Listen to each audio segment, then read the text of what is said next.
ഒരു mystery crime thriller movie.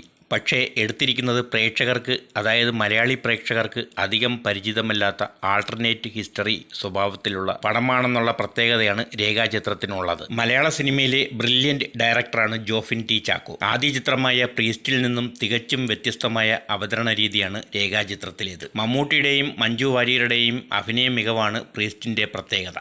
എന്നാൽ രേഖാചിത്രത്തിൽ യുവനടനായ ആസിഫ് അലിയെയും അനശ്വര രാജനെയും സമർത്ഥമായി ഉപയോഗിക്കാൻ ജോഫിൻ ടി ചാക്കോയ്ക്ക് കഴിഞ്ഞിട്ടുണ്ട്. വിവേകായി ആസിഫ് അലി മികച്ച പ്രകടനം കാഴ്ചവെക്കുന്നുണ്ട്. ഏറ്റവും മികച്ച പ്രകടനം തന്നെയാണ് അനശ്വര രാജൻ്റേത്. ചിത്രത്തിലെ കേന്ദ്രസ്ഥാനത്ത് വരുന്ന ആ കഥാപാത്രത്തെ അനശ്വരമാക്കി. കെട്ടുറപ്പുള്ള ഒരു തിരക്കഥയാണ് രേഖാചിത്രത്തിൻ്റേത്. ജോൺ മന്ത്രിക്കലും രാമു സുനിലും ചേർന്നാണ് തിരക്കഥ രചിച്ചിരിക്കുന്നത്. സർവീസിൽ നിന്നും സസ്പെൻഡ് ചെയ്യപ്പെട്ട പോലീസ് ഓഫീസറാണ് വിവേക്. സസ്പെൻഷൻ കാലാവധി തീരുമ്പോൾ ഒരു വിദൂര സ്റ്റേഷനിലേക്ക് സ്ഥലം മാറ്റപ്പെടുന്നു. അയാൾക്ക് മുന്നിലേക്ക് സങ്കീർണമായ ഒരു കേസ് എത്തുകയാണ്. വളരെ സങ്കീർണമായ ആ കേസ് പുതിയ മേഖലകളിലേക്ക് പ്രേക്ഷകരെ കൊണ്ടെത്തിക്കുന്നു. തിയേറ്ററിൽ പോയി തന്നെ കാണേണ്ട ചിത്രമാണ് രേഖാചിത്രം.